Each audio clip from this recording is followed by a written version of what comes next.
he talks about how he was over, I don't know how many Satanists, call them churches. He was like the bishop. You gotta be kidding me. What was in her heart? You don't know what sin she'd committed. You don't know how much unbelief was there. You don't know whether she hated her husband. I don't think so. Why would anybody spend so much time ranting and raving about something that they don't believe in? Really? Welcome to Skeptics Brew Pub with Brother Brewer. Hey guys, I just wanted to jump on real quick before I get started in the interview with Chris Johnson to first of all apologize. I want to thank you guys that have been listening for the last 50 episodes. I know that I had a couple of weeks here where I was not on, and I do apologize again. Unfortunately, I came down with, it wasn't a sinus infection, but my sinuses were plugged up enough that it was hurting my ears and I could barely hear out of one ear, and my voice was pretty hosed up. So I didn't want to come on and be, sound like a wreck, basically, first of all. And secondly, in the last couple of weeks, my dad was in the hospital. He's fine now. But he had to have some angioplasty done on one of the arteries in his heart that he previously had a bypass on. So that he had a double bypass a couple of years ago, and apparently within those 2 years he had already developed enough of a 90% blockage in the artery the bypass to that artery. So and he's going to be turning 70 this year, so it was kind of a scary thing for me. So I was kind of worried about him too, and I really was afraid that I wouldn't be able to put out a good quality episode. So that's the first thing I wanted to address. The second thing, you're going to notice on here that my audio quality is not that great. My voice sounds really high-pitched, and that's because I had been playing with the mixer on some equalization settings trying to get a better sound, and unfortunately I left it in the wrong spot. So my voice is going to sound a little bit hotter than normal too. It should still be a good episode and everything. I just wanted to apologize ahead of time, both for the audio quality and for neglecting you guys for so long, because you make it worthwhile for me. I don't do this just to hear myself roar. Well, kind of do, but also because I hope that it helps with other people. So in any case, I just wanted to go ahead and say that, and without further ado, bring in the interview with Chris Johnson. So thanks again for listening, and we'll see you on the other side. Okay, there we go. We're recording. And welcome to episode 50 of Skeptics Brew Pub. I'm Brother Brewer, and finally, I've finally been able to sit down and get through all of the colds and everything else going on and talk with Chris Johnson, who is both an author, filmmaker, podcaster. Is there anything you don't do? Stay in one place, apparently. Oh, that's right. You're on a book tour right now, aren't you? Or a movie tour right now? Yeah. I'm actually home right now, so it's a rare time where I'm home for a little bit. But most of the time, I'm on the road nowadays. Okay. Where are some of the places that? Well, of course, we're talking about your book. Let's see, it's A Better Life, and also the movie of the same name. What are some of the places that you're going to be coming up in the next few weeks or in the next few months? Oh, well, I'm doing a summer tour in June and July, starting off in Nashville, then going up to Rice Lake, Wisconsin, Memphis, Pensacola, Buffalo, the North Carolina, over to San Jose, Salt Lake City, Las Vegas, Boise, Reno, all over the place. Oh, wow. Are you going to be anywhere near over here in Walmart Mecca, or is this kind of this part of the Bible Belt kind of off limits? Where in the Bible Belt are you? I don't even remember. Well, I'm actually in Northwest Arkansas. I call it Walmart Mecca because this is where Walmart's home office is located, and everybody that sells through Walmart has to have an office within spitting distance of the home office. So basically, if you want to sell through Walmart, you have to make a pilgrimage to Walmart Mecca here. Interesting. Now, I didn't know that. I have not been to Arkansas yet to do a screening. I think it's one of the few states I've not done one in or have scheduled one in yet. So let your local atheist group, humanist group, UU church, whatever, know that this would be something you'd be interested in having, because I'd love to come to Arkansas. Oh, definitely. I've got, I think there are at the moment 4 active secular groups here in Northwest Arkansas, so I can definitely probably talk 1 or 2 of them into it. That'd be awesome. I'd love to come out. Now, what was the well? First of all, how did you get started with the author and filmmaking? I mean, did you go to school for this, or is it just something you just decided off the cuff just to see if you could do it? How did it get started? Well, I really love this project because it's really encompassed all of my education. Because when I was in college, my major was film production, and my minor was religious studies. So this kind of puts those 2 things together in a way I never really thought that I'd end up doing. So it's great to be able to do that. I was a freelance photographer for a while before I started working on the book itself, but it was the first book I ever came out with and the first feature-length film I've ever done. So it's a first for me in many ways, but it also kind of stays true to some of the roots that I've laid for a long time now. Okay. Well, that's pretty cool. Now, you said that you were minoring in religious studies. So were you religious before, or have you always been more secular-minded, or? Yeah, so I was raised in a very secular environment. My dad is a very liberal Christian, but my brother and I were raised pretty much without any religious indoctrination or ideology. We knew about different religions. We knew about Christianity a little bit more probably, but we weren't raised religious at all. My parents raised us in a very free-thinking kind of manner. It was the 80s, it was, and I was raised in Seattle, so a very liberal city, surrounded by liberal people. So it wasn't really till I got into high school and college that I started wondering, how do I fit into this religious kind of diversity, and how do I fit into that? And so when I went to college, I started thinking to myself, like, well, what do I believe, and what do other people believe? So I started taking courses in the religious studies department, took more and more of them, found them very interesting. Even though I didn't believe in God or believe any religious ideology, I found it interesting learning about what other people did. And so that also coincided with kind of the rise of the New Atheist movement. So when I was in college around 2004, 2005, when End of Faith, Letter to a Christian Nation, The God Delusion, all these books started coming out. And it also got me thinking about, okay, well, I guess how do I identify, and it really started using the label atheist a lot more after that. But I've always been interested in these topics. Okay. Now, what was the inspiration for A Better Life? I mean, because it seems like it's a real positive message that you're giving out there, and in a lot of ways. Am I wrong in thinking that you were trying to counter some of the stereotype of the angry or sad atheist that just is always dour and all the time? Or was that what you were going for? Yeah, definitely to counter those stereotypes, and also add to the conversation. People, I guess, think of me as being the opposite of a firebrand.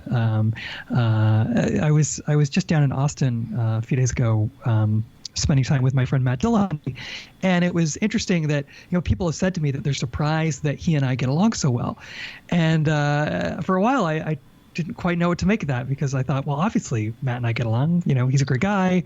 Why would we not? But people tend to think that I'm the opposite of the firebrand, and I'm not. I think that the firebrand approach is a very much needed approach in our community.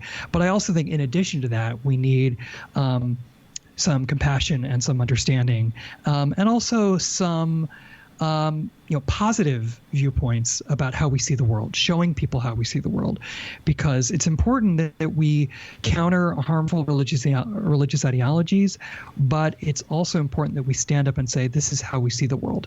If all we do is combat the harmful religious ideologies, people are going to think that when they leave religion, they're just stepping off into a void, and we don't want that. So in addition to debating, in addition to pointing out flaws in religion, it's important that at the same time we also show how we see the world, and combat some of those stereotypes that people have about us, that we're mean-spirited, or we're sad, and things like that. So it's important that we do both of these things all at once. So I'm just providing a piece of the puzzle. Yeah, and I think it's a really important piece too, because a lot of the more famous atheists that you see and hear about, like you hear about Richard Dawkins, of course, the late Christopher Hitchens, Saint Hitch, and like David Silverman from American Atheist, and these guys that they come off really. I'm sure they're great guys in person, but when you hear them in their speeches and stuff, they're very acerbic kind of in their approach, and in some ways almost condescending sometimes. So I think it's important that we also show this other side, that it's not all sitting around complaining about what God didn't do today. That we've got other things that we're doing too. Yeah. And it's important that as well we talk about the big issues that religions often talk about, death and morality, and living a good life, and how to spend the precious time that we have together. We need to talk about those topics, because we might not like what the religious side has to say about those topics, but at least they're giving answers, right? So we need to also address these questions and topics, and have honest conversations about what it means to live a good life, what it means to experience the world for all that you can get out of it, and all the joy and all the meaning that we can get out of the precious amount of time that we have together. Right. Now, what was it like talking with some of these people? Because I know that in your book, in the movie, you've got quite a few folks like Julia Sweeney and such, but in the book also you're talking to people like Dawkins, and Lawrence Krauss, I think, is in the book as well. How did you go about approaching these people? Because I mean, it's not like we all hang out in the same club and you just kind of walk up and say, "How are you doing?" So how did that come about, that you were able to get all of these great personalities to sit down and talk with you for this? I think never underestimate the power of a good idea and a different idea. It's I think for me at least, I get that question quite a bit, and I'm nobody special. Especially when I started doing this project, I was a nobody. I had no serious credentials in the atheist community at all. I wasn't involved. I wasn't doing anything. I was just some guy. But I felt this was something that needed to be done, and these were stories that needed to be told, and this was a way we needed to do it. And so I just emailed them. And I said, I have this idea. This is what I want to do. Would you want to be a part of it? And to my surprise, so many people who I looked up to and admired and thought were really amazing, incredible people in the movement said, yes, this is something I've never seen before. So if you have a good idea, if you have something that's new and different, you can really make some headway where, you don't think you normally would. Okay, yeah. Now, what was it? I have to ask this because I'm kind of fanboying on this here, but what was it like to sit down and talk to Julia Sweeney? I mean, is she every bit as sweet as she comes across in a lot of her other stuff, like in her talks and stuff? Is she really that sweet? Yeah, she is. She's wonderful. She's really great, and she's one of those people who is exactly like you think she would be. There's no kind of pretentiousness or star quality in kind of the negative way about her at all. I mean, she's really such a genuine person, and some of the parts towards the end of the film where she's talking about death and dying and some of that stuff in the film in particular is just, for me, some of the most moving parts of my conversation with her. She's wonderful. Yeah, I think I really love that, and it's that's one of the things I think that religion does a really good job of, at least on the surface, of giving people an idea of that death isn't the end, and we don't have to worry about we've got this next life we're going to kind of idea, and it's hard to sell this that, well, this is all we've got. If once you're gone, you're gone. And so I think it's important. It is, yeah. Go ahead. No, I was just going to say, because I think it's important to really address those and have people realize that just because something is finite doesn't make it less valuable. It makes it more valuable, so that we don't have to focus on, well, number one, we don't have to worry about, well, did we do everything right so that we can get the kudos in the afterlife or whatever, but we don't also have to worry about, a do-over, basically. It's, this is what we've got. We make the most of it, and that's what makes it so special. Right. Right. And how many people on a roller coaster are sitting on the roller coaster sad that the roller coaster is not going to last forever? They're not, right? They're excited that they're on this roller coaster for 3 or 4 minutes, however long it is. And it's an exciting thing. And just because the roller coaster doesn't last forever doesn't mean that your trip on the roller coaster is meaningless or pointless. Right. And I don't even like roller coasters, so there you go. Oh, I love I love a good roller coaster. Those are some of the best rides. My wife hates them though. She just whenever we go, she stays. She's been staying with the kids, but now that the kids are old enough that they like the roller coasters too. Yeah. I can see that. Now, how long did it take for you to put the film together? Was it?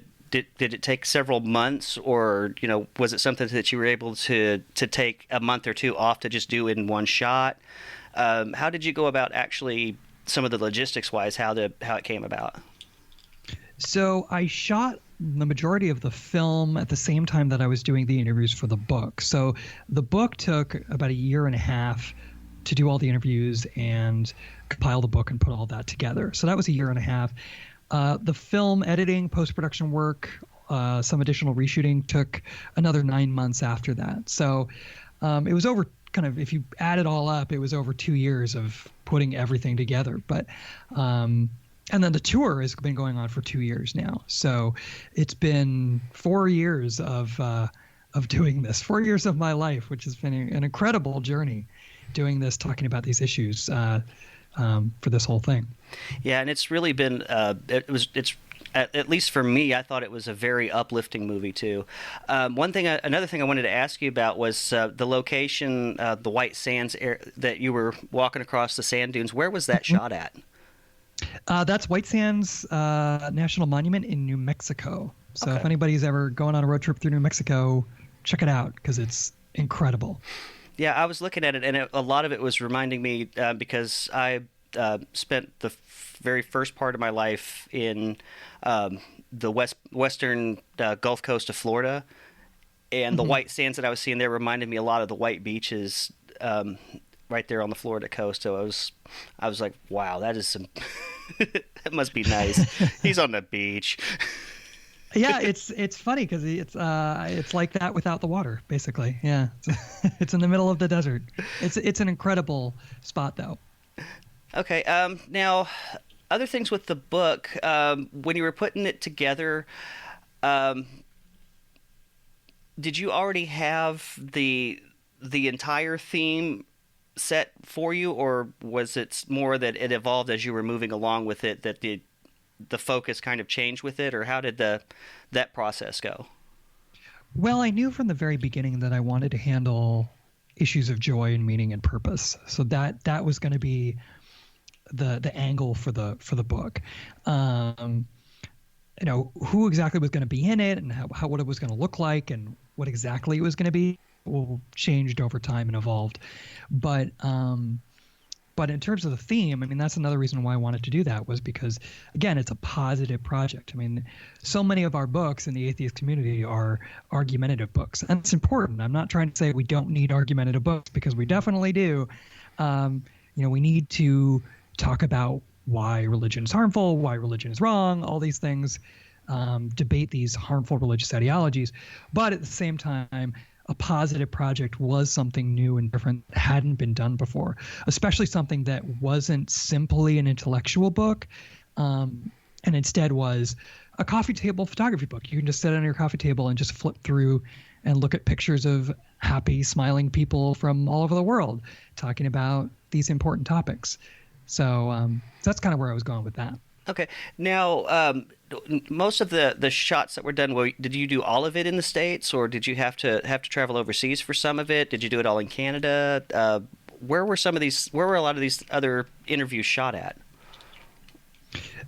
The majority of them were done in the United States, just because it's a lot more expensive to travel other places. Although I did also go to some places in Europe as well, and Canada also, but mostly in the United States, the UK, and Canada to do these interviews.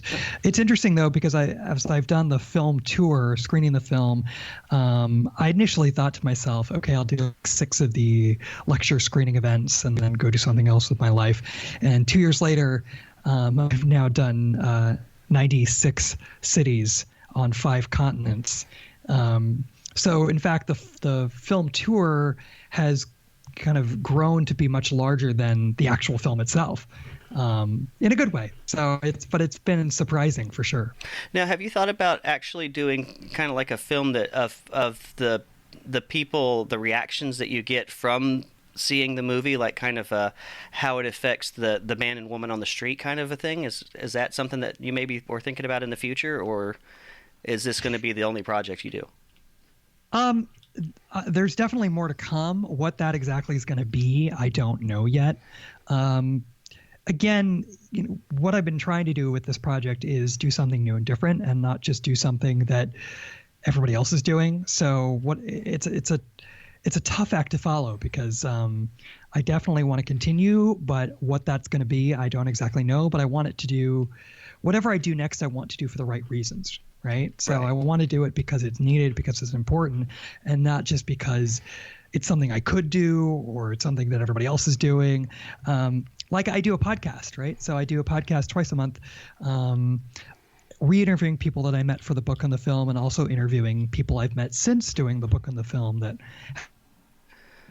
interesting stories to tell. I just interviewed. Go ahead. I'm sorry. I didn't mean to step on you. Yeah, I just interviewed Cara San Maria yesterday for the podcast, who's in the book and the film, and for a while I was very hesitant about starting a podcast, because I thought, oh, everybody does a podcast, why should I do a podcast? And it wasn't until I started meeting all of these new people I thought, oh, this is a way I can incorporate them into the project in a new and exciting way, and also, talk to people that people already met in the book and the film, and kind of reconnect and talk about what they've done since doing that project. So there's more I want to do, but I want to definitely do it for the right reasons. Yeah, I think that's one of the cool things about podcasting, at least in the little bit that I've done in my show, is getting to talk to people and get their stories, because for me that's more important to me than doing a whole firebrand thing, is to get that human connection, because I think it's something that's kind of lacking too, at least in the way that we present atheism and skepticism to the world. But it also is a tactic that worked very well in the LGBT community. That they didn't start really changing hearts and minds until it started becoming their neighbor, their brother, their sister, their parents that they had a connection with. And so I think work like what you're doing with your podcast and the movie and the book, of getting that human connection and telling their stories, is very important in helping us become more accepted. Because right now we're just below, I think we're just below Muslims, and just above Muslims, and just below rapists as far as public opinion of atheists. Mm-hmm. Yeah, it's pretty bad. That's, again, why I did the film and the book in the first place, was because those stereotypes are so negative. But like you said, I love storytelling. I love the idea of taking snapshots of people's lives and talking to them about these important things. And the podcast thing too, I love, because and it surprised me, actually. This is one thing that surprised me about starting a podcast, was I loved the informality of it, and I love the conversational aspect to it. Making a feature-length documentary, you have to be very precise in your edits. You have to take something and make it look slick and cut certain pieces. And but with a podcast, one thing I love about it is that it is just a conversation, and you can go on for an hour and it doesn't seem like it's boring people. People really like that, and they love engaging conversations about topics that matter to them. So that really surprised me. Yeah, that's kind of why that's part of why I started myself and why I keep doing it. It is because meeting people like you and some of the other personalities that I've met over the last year, it's really, for me, it's been really exciting and really broadened my own horizons. And I hope at least some of the messages that I've gotten here recently, that other people are hearing what we put out and realizing that they're not alone and that it's okay to have lost your faith or to have never had faith in the first place, but especially for people that, are coming out of religion, to know that they're not alone, that there's nothing wrong with them, and that there are other people that feel the same way. That's, it's something that we do that I think is also very important. Yeah. And that's the amazing thing for me too, is not only doing the screening tour, but going to places and getting feedback from people after seeing the movie or reading through the book that, what I'm doing has an impact on them personally, how they see the world, how their friends see them, how their family sees them, how they see other people. I mean, it's amazing, especially as an artist, to create something and then kind of feedback, because normally you just kind of put things out into the world and you never hear about it again. But to do something like this, where not only do I get emails later on, but I get face-to-face interactions with people right after seeing the film. When we do a lecture screening event, I talk before the film, we show the film, and I do Q&A after, and just to get that instant response from people is really incredible. I just mentioned I was down in Austin this weekend, and I did a talk at the Austin Oasis group. It's like the Sunday Assembly or Kansas City Oasis, one of these kind of church for atheists in quotation fingers. Mm-hmm. And it was amazing because, here I am, I'm doing this lecture about the work, I'm talking about these topics, and I can look into the audience and see people crying. And that's amazing to be able to know that what you're doing is having an impact, an emotional impact right there and then. And so the more I can do of that, not the more I can make people cry, but, for good reasons, better. So hopefully not just me, but others can continue doing this kind of work and, making a difference on the emotional side, because we've got the intellectual side pretty well covered. But we really need to hit more on the emotional side of our arguments and our conversations, because that's going to be really important. Yeah, I think that's pretty important for us to understand, that we do have to have something for people to fall back on if they're not, getting, because there are some great things to religion. I know I kind of waver back and forth between being anti-theist, I guess is the term that you would use for it, and just being, live and let live kind of mentality. I guess it kind of depends on what news story I ever heard that morning. But, it does give people something, at least as far as not just the hope aspect, but also the community. And I think that things like the Oasis that you were talking about in some of the meetup groups that you get with the local secular communities are very important too, because it fills that social void that a lot of people that coming out of religion kind of miss a lot of times, because they don't have that social safety net. I think Matt Dillahunty talked about that in the movie, where when he was a Southern Baptist, he could go to another town and, well, what church do you go to? Well, I go, I'm new here, I'm a Southern Baptist. Well, you can come down to our church and check it out. You've already got a community. Mm-hmm. And it's something that I've noticed that we don't have much of anything except like the Oasis and such, and the local meetup groups, to kind of fill that void. So a lot of times you feel like you're on your own. Go ahead. Oh, no, I was just going to say, sometimes you feel alone, like you're on your own. Yeah. And I think that's why some of these groups are really taking off. So, like, we went to Kansas City and their Oasis group. They had like 200 people who show up every week. I mean, it's amazing. So these communities are growing, and, you mentioned meetup. These meetups are getting stronger and stronger and bigger and bigger. I think we're really starting to embrace as a community the community aspects of what it is to be a community, right? To be a movement. And that's great to be able to see that progress just in the past 2 or 3 years. That's really taking off. There's so many more groups around the world starting and doing these things. So hopefully we'll see more of that as we move along. Yeah, I'm hoping so too. And I think another thing that a lot of people are saying is kind of a weakness of the group, right, of the atheist movement right now, but in one way I kind of see it as a strength, is the way that it's starting to kind of splinter off a little bit. You've got it's almost like we're starting to create denominations in the same way that Christianity did. That we're breaking off, but that means that we're not having to be such an isolated group anymore. We have the luxury of being able to branch off.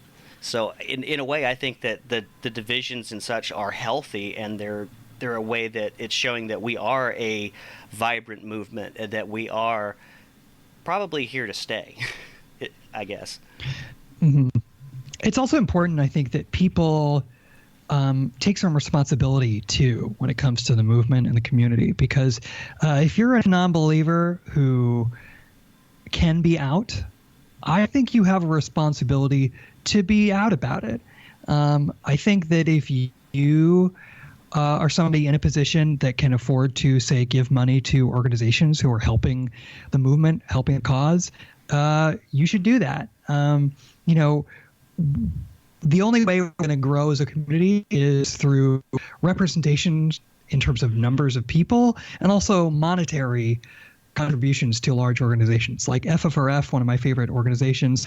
Donate to them if you can. Support artists like myself as well. We have things like Patreon now and Kickstarters and ways that we can do our work, because people like me can only do work if we get support to do it. And so while it's great that people kind of are forming their own communities, it's important that we support those communities as well. So we need to make sure that groups like Oasis, Sunday Assembly get the funding they need, groups like FFRF get the funding they need, and also artists like myself and people who are doing all this work also get supported as well. So the splintering can be good, but also it's important that people take responsibility as well for being a part of the movement, both in terms of kind of being physical numbers, but also just supporting it if they can.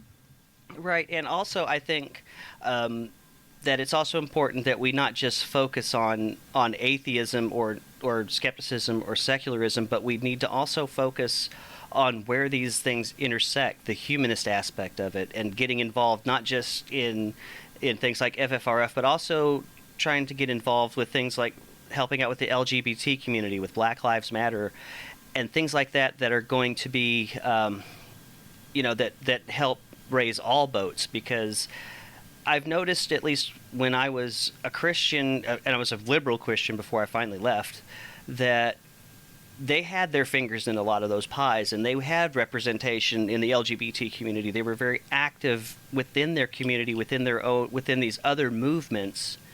And I think that's something that a lot of us are starting to get more involved in, but I think that intersection is also important too, that we not just say, hey, we're atheists and we're here and get used to it, but hey, we want to help you too.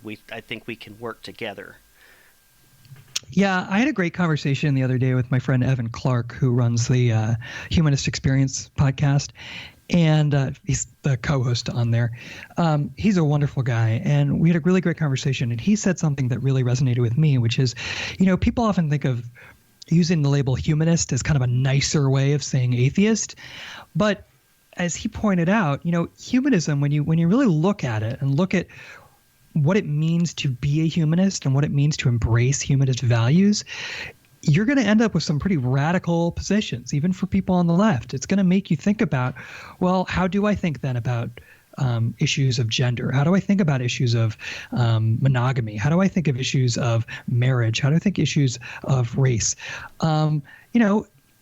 It's not just a nice way of saying you're an atheist. It actually has some consequences to it logically, and some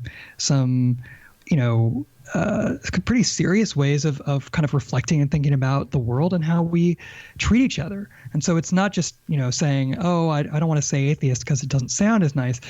It's important that if we're going to, embrace humanism, that we really look at what that means and that we really fully go there and say, if you're going to say you're a humanist, this is what you're signing up for. And that, it means that we need to take issues on that we might not be always comfortable with. It means that we should say things like,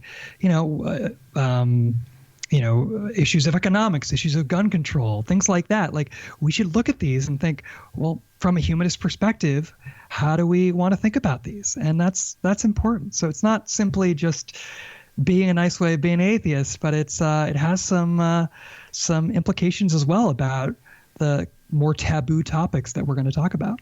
Right. Yeah. I like to define humanism, at least when someone asks me what that means, is that I believe in the human potential and want to help work to make us the best that we can be.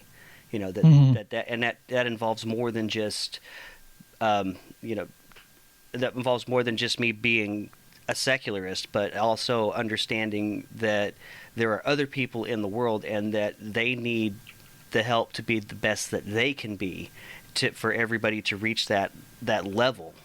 And I think that's what humanism is about. Atheism just means that I don't believe in anything, or I don't believe in a higher power. There's not really anything else to it. I mean, you could be an atheist and believe in aliens. You could be an atheist and, be a hard-nosed ultra-conservative. And I personally know a couple that are.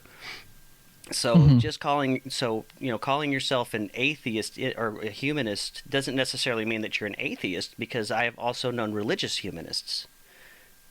Sure. Yeah, absolutely.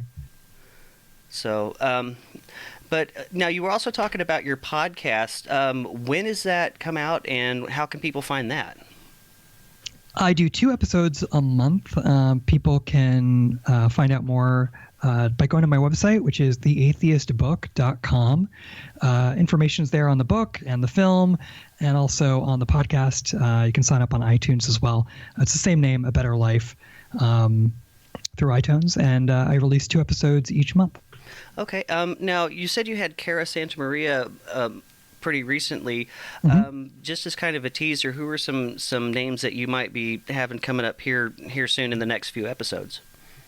Well, the podcast with Cara is coming out tomorrow, so look out for that one. That one's going to be a lot of fun. I have some other people in the works. I don't want to say who they are yet, just because I'm still working out the final details about when and where. So I don't want to promise anything in case something happens. But, some of the folks I've had so far already, Lawrence Krauss, Matt Dillahunty, we mentioned, Tracy Harris, Sarah Hayter was on, Seth Andrews, Greta Christina, Sean Carroll was the first person I had on, Shelley Siegel, Andrew Seidel from FFRF has been on. So it's been a really great experience to be able to, reconnect with people that I met when I did the book and the film, but also talk to people that I've met since doing the book and the film that are just fascinating and interesting. And I wish I'd known when I was doing the book, because I would have put them in the book. Yeah, it is really neat how you get to, after you start doing this for a little bit and you start meeting people and you're like, man, I should have done this, or I should have had them on sooner, or sometimes it seems really hard. I think for podcasting too, that one of the hard things is you want to have things planned out in advance, but at the same time you want to be flexible. Yeah. Also, because I travel so much, flexibility is really important to me. So, I take my microphone when I travel so I can do podcast recordings on the road.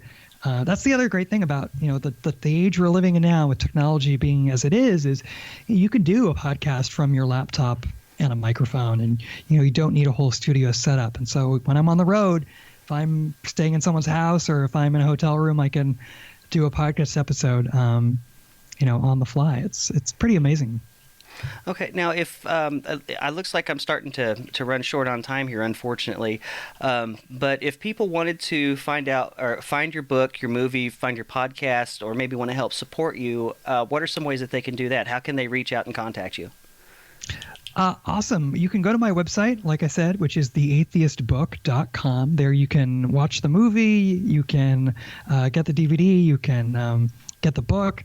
The podcast information is available too. I'm also on Patreon, which helps support the podcast and the tour that I've been on for the past 2 years, taking this tour around the world. Again, I've been to 96 cities on 5 continents. It's pretty amazing the places we've been and taken this film. I'm really proud of that. Okay. You can support that on Patreon, patreon.com/theatheistbook for more information on that as well. Okay. Well, awesome. Again, I want to thank you so much. As a personal note on the movie, I have a rating system as far as how many beers I would give the movie. And I definitely, it's very rare that I do this, but I have to give A Better Life a full 6-pack. I mean, I thought it was an excellent movie. It got the point across really well. The topics that you address in the movie are things that I think a lot of...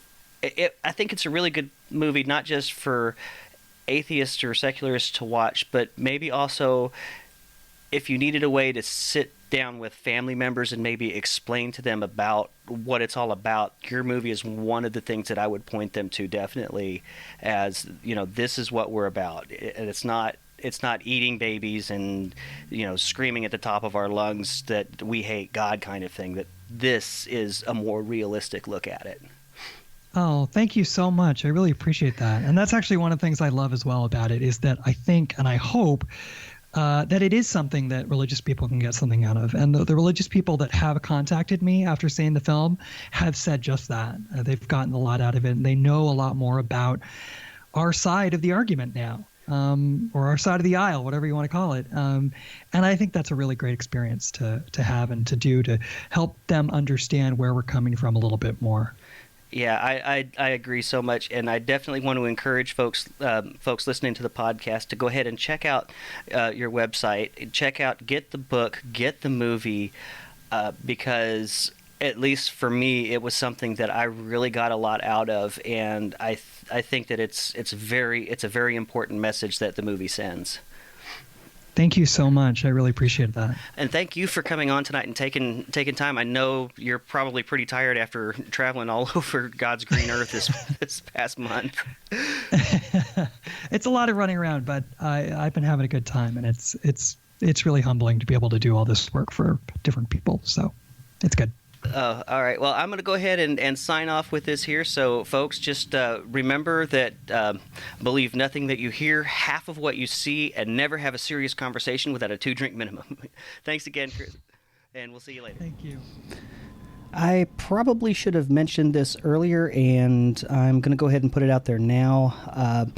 I've changed my podcast hosting site. I've moved from Spreaker over to Podbean. I'm hoping, for the most part, I've changed the RSS feed on Spreaker so that it points to Podbean. So hopefully you guys that have subscribed to me through Spreaker are still going to get the same show. I've also updated it on iTunes. I haven't on Stitcher yet, so if you're on Stitcher, you may want to try to look for the new RSS feed from Podbean instead of over at Spreaker. I wanted to throw that out there for you guys because it was mostly for financial reasons. I don't do live shows anymore very often, and when I do them now, I can probably do them from YouTube and do them a heck of a lot cheaper than I can through what I was getting on Spreaker, because I had a plan that did pretty well for me, and I highly recommend Spreaker if you're starting out. It's just that due to financial reasons, I found that Podbean was a little bit easier for my wife/accountant to stomach and to justify for a monthly fee. So I just wanted to let you guys know that, and hopefully everybody can update their, if it hasn't automatically flipped over, I haven't stopped the show. It's just moved over to this new feed at Podbean. So anyway, I'm going to go ahead and close it here. So until next week, next week I'm hoping I will be sitting down and talking with Kate from the NWA Equality Center, because this is coming up to this is coming up on Pride Month and Pride Week's coming up, and so I wanted to talk to folks in the LGBT community, and Kate is heading up the NWA Pride Parade and Pride Festival going on in Fayetteville. So hopefully she's going to be on next week. Until then, believe nothing that you hear, half of what you see, and never have a serious conversation without a 2-drink minimum. Good night, guys.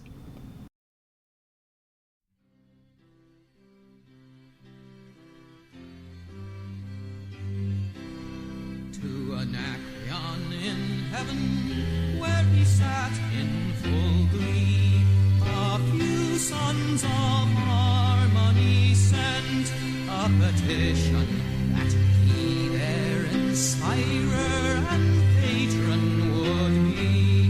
When this answer arrived from the jolly old Grecian, voice, fiddle, and flute no longer be mute. I'll lend you my name and inspire you to boot. And besides, I'll instruct you like me to entwine the myrtle of Venus with Bacchus's vine. And besides, I'll instruct you like me to entwine the myrtle of Venus with Bacchus's vine. Copyright 2017 Skeptics Brew Pub. All rights reserved.